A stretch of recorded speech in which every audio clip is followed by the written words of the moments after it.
Srikakulam parliamentary కాన్స్టిట్యున్సీలో కూడా మొత్తం 7 అసెంబ్లీ సెగ్మెంట్లు ఉన్నాయి. అందులో మొదటిది ఇచ్చాపురం. ఇక్కడ వైఎస్ఆర్సీపీ తరపున పి విజయ్ గారు, అలాగే టీడీపీ తరపున బి అశోక్ గారు పోటీ చేస్తున్నారు.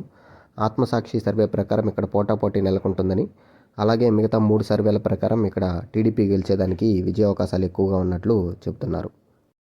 మొత్తంగా చూసుకున్నట్లయితే టీడీపీకే ఈ నియోజకవర్గంలో ఎడ్జ్ ఎక్కువగా ఉన్నట్లు కనిపిస్తుంది. ఇచ్చాపురంలో గత 2 ఎన్నికల్లోనూ టీడీపీ తరపున అశోక్ గారు విజయం సాధించారు. 2014లో మెజారిటీ 25,278 కాగా 2019లో 7,145 ఓట్ల మెజారిటీని సాధించారు. తర్వాత అసెంబ్లీ కాన్స్టిట్యున్సీ పలాస. ఇక్కడ వైఎస్ఆర్సీపీ తరపున సీదిరి అప్పలరాజు గారు, అలాగే టీడీపీ తరపున గౌతు శిరీష గారు పోటీ చేస్తున్నారు. రైస్ సర్వే అంచనాల ప్రకారం ఇక్కడ పోటాపోటీ నెలకొంటుందని, ఆత్మసాక్షి మరియు పాయనీర్ పోల్ స్ట్రాటజీస్ ప్రకారం ఇక్కడ వైఎస్ఆర్సీపీ గెలుస్తుందని, ఆర్టీవీ ప్రకారం ఇక్కడ టీడీపీ గెలుస్తుందని చెప్తున్నారు. మొత్తం మీద చూసుకున్నట్లయితే ఇక్కడ పోటాపోటీ నెలకొనేదానికే అవకాశాలు ఎక్కువగా కనిపిస్తున్నాయి. పలాసలో 2014లో టీడీపీ, 2019లో వైఎస్ఆర్సీపీ విజయం సాధించాయి. 2014లో టీడీపీ తరపున గౌతు శ్యామ్ సుందర్ గారు 17,525 ఓట్ల మెజారిటీ సాధించగా, 2019లో సిదిరి అప్పలరాజు గారు 16,247 ఓట్ల మెజారిటీని సాధించారు. తర్వాత అసెంబ్లీ కాన్స్టిట్యున్సీ టెక్కలి. ఇక్కడ వైఎస్ఆర్సీపీ తరపున దువ్వాడ శ్రీనివాస్ గారు, అలాగే టీడీపీ తరపున అచ్చెన్నాయుడు గారు పోటీ చేస్తున్నారు. అన్ని సర్వేల అంచనాల ప్రకారం ఇక్కడ టీడీపీ ఖచ్చితంగా గెలవబోతుందని చెబుతున్నారు. టెక్కలిలో గత 2 ఎన్నికల్లోనూ టీడీపీ తరపున అచ్చెన్నాయుడు గారు విజయం సాధించారు. 2014లో 8,387 ఓట్ల మెజారిటీని సాధించగా, 2019లో 8,545 ఓట్ల మెజారిటీని సాధించారు. తర్వాత అసెంబ్లీ కాన్స్టిట్యున్సీ పాతపట్నం. ఇక్కడ వైఎస్ఆర్సీపీ తరపున రెడ్డి శాంతి గారు, అలాగే టీడీపీ తరపున ఎం గోవిందరావు గారు పోటీ చేస్తున్నారు. రైజ్ మరియు పాయనీర్ పోల్ స్ట్రాటజీస్ ప్రకారం ఇక్కడ టీడీపీ గెలుస్తుందని, ఆత్మసాక్షి మరియు ఆర్టీవీ సర్వే ప్రకారం వైఎస్ఆర్సీపీ గెలుస్తుందని చెబుతున్నారు. మొత్తం మీద చూసుకున్నట్లయితే ఇక్కడ పోటాపోటీ నెలకొనేదానికి ఆస్కారం ఎక్కువగా కనిపిస్తుంది. పాతపట్నం అసెంబ్లీ కాన్స్టిట్యున్సీలో గత 2 ఎన్నికల్లోనూ వైఎస్ఆర్సీపీ విజయం సాధించింది. 2014లో కె వెంకటరమణమూర్తి గారు 3,865 ఓట్ల మెజారిటీని సాధించగా, 2019లో రెడ్డి శాంతి గారు 15,551 ఓట్ల మెజారిటీని సాధించారు. తర్వాత అసెంబ్లీ కాన్స్టిట్యున్సీ శ్రీకాకుళం. ఇక్కడ వైఎస్ఆర్సీపీ తరఫున ధర్మాన ప్రసాదరావు గారు, అలాగే టీడీపీ తరఫున గోండి శంకర్ గారు పోటీ చేస్తున్నారు.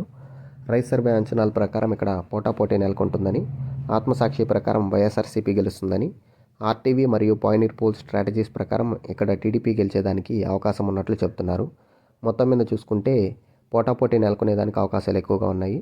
కొంత టీడీపీకి ఎడ్జ్ ఉన్నట్లు కూడా తెలుస్తుంది.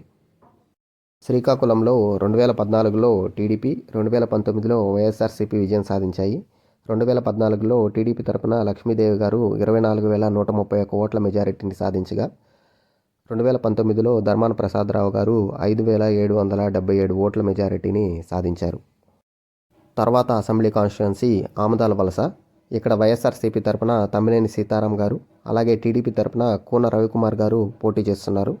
ఇక్కడ అన్ని సర్వేల ప్రకారం టీడీపీ ఖచ్చితంగా విజయం సాధించబోతుందని చెబుతున్నారు. ఆమదాల వలసలో 2014లో టీడీపీ, అలాగే 2019లో వైఎస్ఆర్సీపీ విజయం సాధించాయి. 2014లో టీడీపీ తరపున కూన రవికుమార్ గారు 5,449 ఓట్ల మెజారిటీని సాధించగా, 2019లో తమ్మినేని సీతారాం గారు వైఎస్ఆర్సీపీ తరపున 13,991 ఓట్ల మెజారిటీని సాధించారు. తర్వాత అసెంబ్లీ కాన్స్టిట్యున్సీ నరసన్నపేట. ఇక్కడ వైఎస్ఆర్సీపీ తరపున ధర్మాన కృష్ణదాస్ గారు పోటీ చేస్తుంటే, టీడీపీ తరపున బి రమణమూర్తి గారు పోటీ చేస్తున్నారు. రైజ్ మరియు ఆర్టీవీ సర్వే ప్రకారం ఇక్కడ టీడీపీ గెలుస్తుందని, ఆత్మసాక్షి మరియు పాయనీర్ ప్రకారం ఇక్కడ పోటాపోటీ నెలకొనేదానికి ఆస్కారం ఉన్నట్లు చెప్తున్నారు. మొత్తంగా తీసుకుంటే పోటాపోటీలో కూడా టీడీపీకే ఎడ్జ్ ఉన్నట్లు తెలుస్తుంది. నరసన్నపేటలో 2014లో టీడీపీ, అలాగే 2019లో వైఎస్ఆర్సీపీ విజయం సాధించాయి. 2014లో టీడీపీ తరపున బగ్గు రమణమూర్తి గారు 4,800 ఓట్ల మెజారిటీని సాధించగా, 2019లో వైఎస్ఆర్సీపీ తరపున ధర్మాన కృష్ణదాస్ గారు 19,025 ఓట్ల మెజారిటీని సాధించారు. ఇప్పుడు శ్రీకాకుళం పార్లమెంటరీ కాన్స్టిట్యున్సీ విషయానికి వస్తే, ఇక్కడ వైఎస్ఆర్సీపీ తరపున పేరాడ తిలక్ గారు, అలాగే టీడీపీ తరపున కె రామ్మోహన్ నాయుడు గారు పోటీ చేస్తున్నారు. ఆత్మసాక్షి సర్వే ప్రకారం ఇక్కడ వైఎస్ఆర్సీపీ గెలుస్తుందని, రైజ్, ఆర్టీవీ మరియు పాయనీర్ పోల్ స్ట్రాటజీస్ ప్రకారం ఇక్కడ టీడీపీ గెలుస్తుందని చెబుతున్నారు.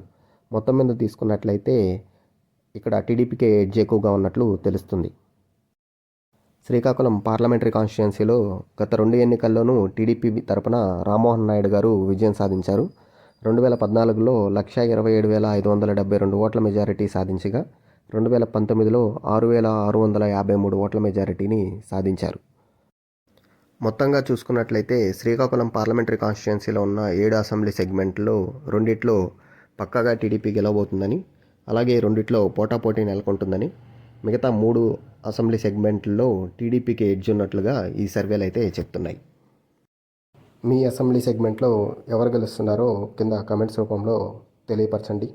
అలాగే మా వీడియో మీకు నచ్చినట్లయితే లైక్ చేసి సబ్స్క్రైబ్ చేసుకోండి.